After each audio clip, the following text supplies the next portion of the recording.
Welcome to another episode of Ragas Francois, the test between the Pumas and South Africa. I think the majority of the South African supporters are a bit disappointed. You were there. What was your... I think disappointment from both sides. Firstly, from Argentinian supporter side, I think they expected more of their team. We certainly expected them to come at us much harder and faster, and especially in the front. But they just appeared a bit deflated. And from the Springboks side, it was a good win, but I think it didn't all go it wasn't as physical as we wanted it to be. I missed the physicality. I missed the passion that we played with against the Lions. I mean, even Etzebeth did what he did, and he played a brilliant game, but he never pulled the face as if he was passionate about the whole game. It was just a flat game, according to me. I think there were 5 players, including him, that were included in this match from the Lions series, and the rest of the players were all brought in, rotated in, the new players. So I think committed, but I think they also still need to get into it. They haven't had it's their first proper test. So let's see next weekend. It was also as if they played a different game plan. It was not forward dominated. We spread the ball wide, kicking and box kick. Elton Jantjies brought a lot to the game, a lot of excitement and a lot of desperation. But it was just. It didn't I think feel the game plan was obviously a kicking game plan, which to put pressure on the Argentinians, although they kind of played the same game plan. And it was interesting, possession was shared pretty much evenly up until deep into the second half, when Argentina, and territory for that matter, each team was playing in each other's half, and when they got there they managed to score. The difference between the two teams for me yesterday was our 3 tries. 2 of them were well worked, and there was 1 opportunistic try. But it was nice to have been able to score. Where Argentina, I think I must give our defense credit, preventing Argentina from gaining momentum and scoring any tries. Yeah, I'm sure Argentina will beat Australia, because Australia was horrible yesterday. No, they struggled against the All Blacks. So, all right, let's discuss the players. Players, firstly, the player of the match for me, Apalele Fassi. Apalele, weekend special, definitely. He showed, according to me, that he's the best wing and the best fullback that South Africa currently has. I get the feeling when he gets the ball, something's going to happen, and that's hopefully our X Factor player for the future. Your opinion of Ox? Ox, I think, scrummed well. I think I was going to come to my other comment about the bomb squad. I think they came up as well and also applied good pressure in the scrums, forcing at least 2 penalties in the second half. So the forwards and even Joseph Dweba had a good.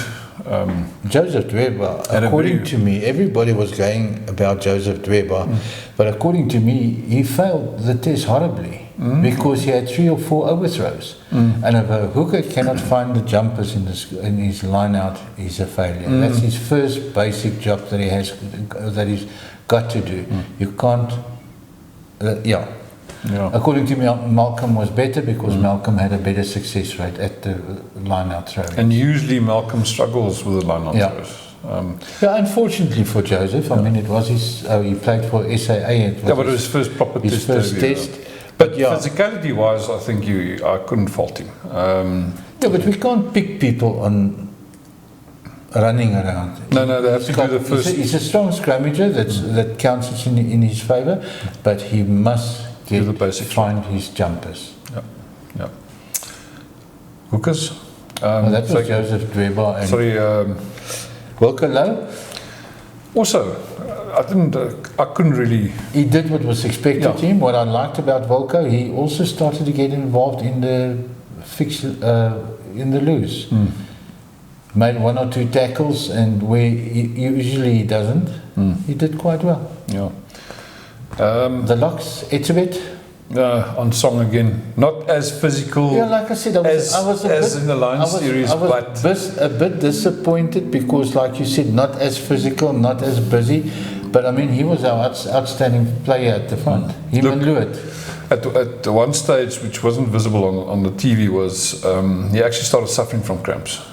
It would appear, because at some stage he was, I think, was taking in, the medics brought on some salt or sachets of some sorts because he was starting to struggle. Look, it's a 4th test for him in a row. But yes, no, otherwise not disappointing. It's just expected a slightly bit more. Yeah. More passion, yeah. Lewitt did well, huh? Lewitt did very well. You know what, Lewitt is impressed throughout the whole Lions series, and he's continuing to impress. Yeah. So I think Lewitt must just keep on going. He's establishing himself very well there, and is possibly the starter for that position. Definitely. I mean, at this stage, Lewitt and Evan must start. Because unfortunately, Peter Steff is out possibly for the whole season. Yeah. Unfortunately. He had operation on Monday, I think. Okay, Sia? Yes, Sia, again, high work rate for this match. For me, I think he did well. I couldn't really fault him. Kwagga? Kwagga, 2 penalties conceded again, unfortunately. Or was it 3? I can't remember exactly, but that's my only negative comment about Kwagga is he has a tendency to give away penalties, and these top matches, you know what, if we didn't give away penalties, we could have closed out Argentina much sooner in the match. But yeah, otherwise he has his presence on the field, which I enjoy. Yeah, and Kwagga, I watched him now very closely this weekend. He's got a tendency to go for the ball and not tackle the oak, so all he achieves is just stopping the guy, or yeah, not. And then Visa, everybody's going wild about Visa's performance. According to me, he had a good performance, but definitely not the 10 that some guys give him. He still made mistakes. He's growing into his role as Springbok eighthman. But I think he also said in the post-match, when they asked him to compare him with Dwayne, he said, there's no comparison. No, apples and pears at this stage. Reinach? Mr. Two-Step. He takes too long. Every time he needs to pass the ball, he makes a step and it wastes time. The rush defence. He had a good kicking game and everything, did well on defence, eager to play and everything. That's why he's a Springbok. But again, his service to Elton was too slow. Which then placed Elton under pressure. I don't think under pressure, but Elton likes space. Yeah. He likes a quick ball. That's when Elton is good. And it showed in the first half, and we're discussing Elton now. He's a playmaker. He's creating excitement outside of it. And the second half, it's all disappeared. Yeah. And I think partially due to the service he received from Reiner. Yeah, Elton made one of those tries with a clever little chip kick that was, I think, collected by Fassi. By Affelele, yeah. But then again, he made 2 that was completely crap. Yeah. Okay, then Affelele we did discuss. Francie? Yeah, Francie. I don't know if he should have started, or maybe he should have come off the bench. I don't know if he should have come off the bench. I think Frans Steyn, there's a tendency with the current Springbok coaching staff, which on the one side maybe is good, they marry players. No. People get quicker out of marriages than these guys. I think France must team up players. France at this stage must think, what must he do to get dropped? He's not a Springbok quality anymore. Okay, so yeah, we expect better. Him and Creel.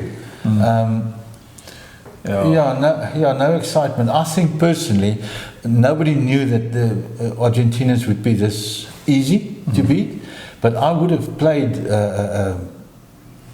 some youngsters. Well, let's see. Maybe next week we'll look at a slightly different squad. Yeah. Okay. All right. What do we still talk about? And then we must go to Cebu. Yes. No, good game. I think a good game. In the air, very good. Trying his best and everything, bringing some excitement. Seize the opportunity. Yeah. And then another player that needs to wonder what he must do to get dropped must be Damian Willemse. Yeah, no. Not convincing at all, unfortunately. I don't know if it's the position that he's playing in, if he's not comfortable there. Maybe he's better off at fly-off. I'm not sure. Yeah, the reserves, like you said, the front row that came on did what was expected from them. But what's his name? Let me check here. Marvin Orie, what he did when he came on, I didn't see him. Did you notice him? No, not really. But I must say, it's been a while since I've seen the Argentina scrum being scrummed backwards. Not once, I think 2 or 3 times. Yeah, but no, in general, just a general comment. But taking into account that Argentina wasn't the Argentina we expected. No, true. But yeah. So, yeah, we went through the players now very quickly and everything. Outstanding players. The only guy that really impressed me was Afalele. He wants to play. He showed that the try that he scored, if it was thrown to Colby, he wouldn't have reached it. Yeah, he got himself airborne and collected that ball and managed to hang on to it to score. So. Yeah, so according to me, a disappointing test. Hoping to see better this weekend, but Jacques also said they'll have to go through the medical and everything and see who gets to play. I think we'll get the 4 or 5 guys that was carried over from the British and Irish lines. We'll get them changed, but the rest of the guys will be the same. Yes, player rotation needed now because it's also going to be a tough tournament up ahead, especially when we get to the All Blacks. But yeah, next weekend, Argentina again PE. Let's see what the team's announcements look like, squad for that match, and yeah. We're looking for some excitement or passion. But we'll take the win, thank you. Right, so that's it. That's our impression of the game and the players. Thank you. Enjoy. Cheers.